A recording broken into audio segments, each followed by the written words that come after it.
So I've heard a lot of analysis over the last 24 hours on what happened in the elections. And I think a lot of things happened. I think one of the more important things is mama bears were a little upset. Don't screw with my children. But I think it's more than just that. We are seeing, you know, that story was going well with CRT and parents standing up. But then it changed. It changed in the middle of it when the federal government decided to send in the FBI and mark parents as terrorists. Now that's not just moms. Now that's moms and dads. Now that's the average person being called a terrorist for their point of view. So it's not just about schools.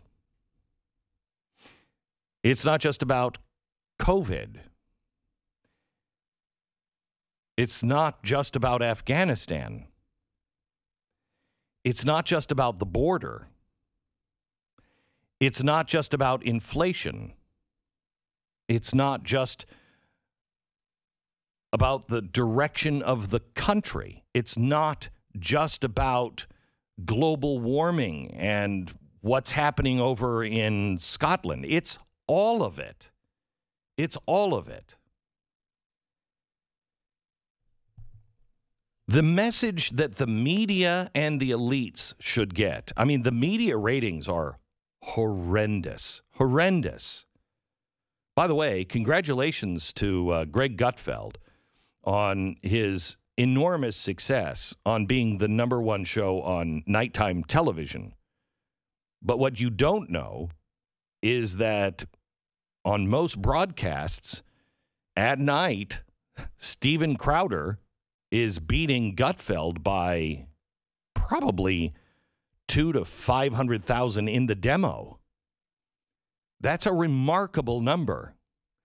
So while Gutfeld is creaming them on cable, Steven Crowder is creaming all of them on Blaze and YouTube?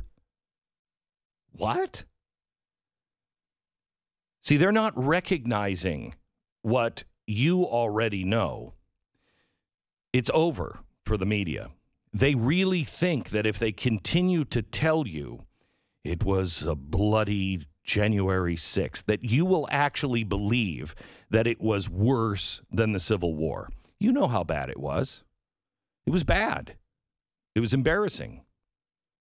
It was a dark day for all of us. I think most people looked at that, Trump supporters included, and went, guys, this is not the way. What the elites have to understand, let's start with the media. We don't believe you anymore. Okay, you can say it 1,000,000 times.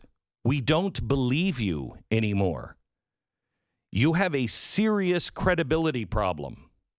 And no matter how many times you tell a lie, we know it's a lie. And what's really dangerous is sometimes you'll accidentally tell the truth, and we won't believe you on that either. That's a very dangerous place for a republic to be. You have shirked your responsibility, and your game is over. So if you want to end up as a government wholly owned entity where you're getting your funds to stay alive so you can, clip clap all of this nonsense, government propaganda, go ahead, but just know you will end up being Pravda. You will be nothing more than an organ for a one-party system. But I have my doubts that we're going to end up there. I think you're just going to end up with the carriage companies that said, we're going to just make better carriages. We're going to fight this automobile thing. It's crazy. It's so dangerous. Yeah, well, good luck with that one. Those in power, and I mean the media, the government, and education, because you're all one. To the average American, I think you're all one. You're part of the problem. You are not our master. Unless you're in media, you're not our teacher either. I mean, sorry, not media, education. You're not our teacher. You're not our mom and dad. You work for us, even if you are a teacher. We ask you to teach, but we don't have to take what you teach as gospel when it's wrong. You do still need to listen to us. You work for us. Governments, school boards, teachers. You work for the people. And your unions work against the people. Not all the time. Sometimes unions are very helpful. But when it comes to the teachers' union, I'm sorry, we all love teachers. But if you can't see how your teachers' union is not working for the people and our future and our children's future, then you too are part of the problem. And I say that with a heavy heart, but teachers, you're going to be next. You are blowing your credibility if you stand by and say, it's not me. If you're part of the teachers union, it is you. COVID. What should the elite have heard on Tuesday? That America sincerely cares.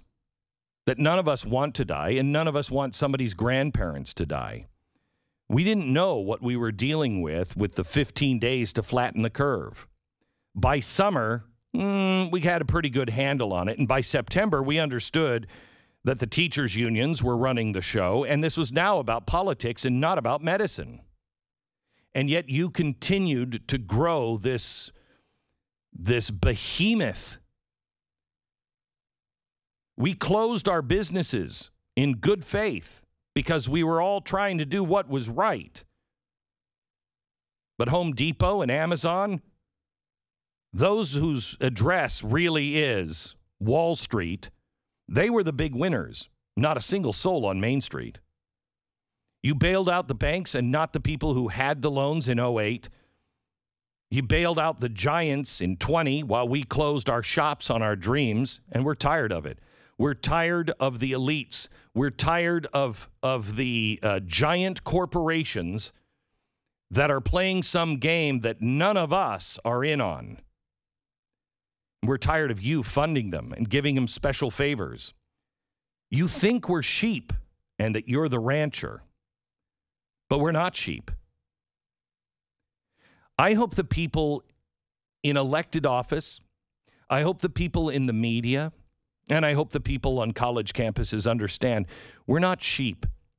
We're American bison. I think personally this should be the American animal, not the eagle. The American bison. The buffalo. That buffalo leaves everybody alone, everything alone. It's just out there, it's just eating. And that's pretty much us. We're just out here eating. We're going our own way. We're going to walk where we want to walk, and we're going to do it and just leave us alone, and we're fine. You screw with me, I'm probably going to trample you to death. Me and my friends. You try to tell us what to do. You come and even try to help one of my children. We understand you're not necessarily help for us. And we can run 30 miles an hour. We can run through fences, barbed wire, razor wire, and we're not stopping. That's who we are. We're not sheep. We're bison. Leave us alone, and you'll be fine. Come in and mess with me or my family, and we'll trample you. That's what happened in Virginia. They were trampled. Well, we had some wins. No, you didn't. You were trampled by a herd of American bison. You've kicked us for 15 years. But you know what you should have learned? We're still standing. We got more in us. We're that kid that just keeps getting beaten down and everybody's saying, stay down. Nope. Nope. That's why we don't leave people behind. Wars don't end like that. You embarrassed us. We don't want to transition our schools, our economy, and our way of life. We like it. We like it. We don't like all of it. You know what we really want are to fix the things that are broken. For instance, one of the things we learned of COVID, we don't make any of our medicine here. Maybe that's something that we should do. Maybe we should help our factories come home. Maybe we should incentivize people and companies to build here. Because we can't live like this. Just fix the things that are broken. And together, let the free market and let us bison find new ways to make America stronger. And by the way, when did my body, my choice suddenly not be the mantra of the left?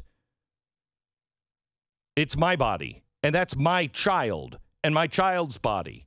And I don't care that you think I need whatever pumped into my body. It's my choice. No, thank you. That doesn't mean I'm a crazy anti-vaxxer. It doesn't mean anything. It's none of your business. When it comes to the planet, we care about the planet, but we also think that a bigger crisis right now is maybe the price of a gallon of gasoline, the price of a hamburger, the price of a gallon of milk. The things that we little people actually have to care about. We don't want your new normal. We want normal. That's what we're looking for. Many Democrats didn't vote for Biden. They voted for an old guy they thought couldn't make things crazier because he was in his basement asleep most of the time. That's what they voted for. That's what we were promised. I'm not going to make things crazier, but that is not what we got. Oh, and by the way, we the people. I know that sounds like a collective thing because we the people sometimes decide to do things collectively. And that's why we created this government. We the people. But we're individuals. And that's what you're failing to see. Sometimes we need a hand up, but most of us don't want a babysitter or a slave master. We want a chance to succeed, and we want a chance to fail. And when we do succeed, we would like the recognition that, we did build this. But see, you don't see us as individuals. You see us as they, them, those people. And those people who are racists. We're not racists. We're not. You are. Honestly, you are. Look at yourself. Look at the definition if they haven't changed it yet. Look at the definition of racist. That's you, not us. And we want history to be taught. Our children do know how bad slavery was. We want to talk about the things that America did that were bad. But we also want to talk about the things that we did good. We don't want Martin Luther King to suddenly be a nobody. He was right. You are wrong. And by the way, we're not living in 1965 when many of you were elected the first time. But it's racist to say that kids need a black teacher or a white teacher. They don't. They need a good teacher. Our children are not yours to experiment on. Politicians should hear, and so should school boards, anybody in local position, anybody in a position of authority.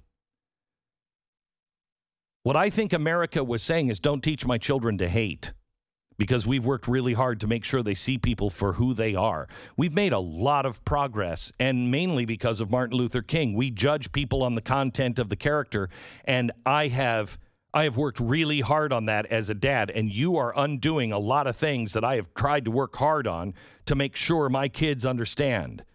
My mom used to always say, show me your friends and I'll show you your future. My mom never meant, if you got a bunch of black friends, you're going to be black. But you know what? That's what the left is basically saying. If you have a bunch of white friends, you're going to be white. Because it has nothing to do with skin color. They think it has everything to do with a culture That's why Clarence Thomas isn't black, really. He's more white. And why Bill Clinton could be called the first black president, even though he was white. What my mom meant is if they have good or bad character in that group of friends, you're going to follow that pattern. Show me your friends today means the opposite. Don't teach them to hate.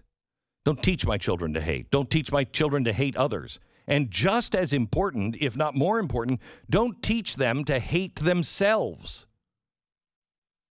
I don't want my child coming home and thinking that they are somehow or another inferior or hated or they did something wrong that they had nothing to do with.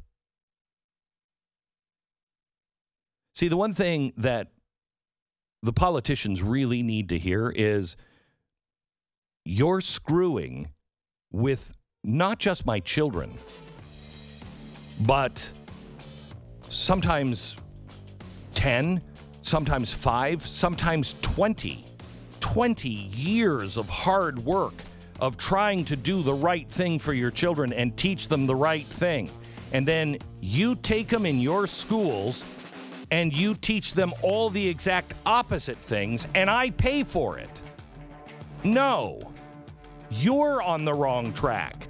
You need to listen to us because those are our children, not yours.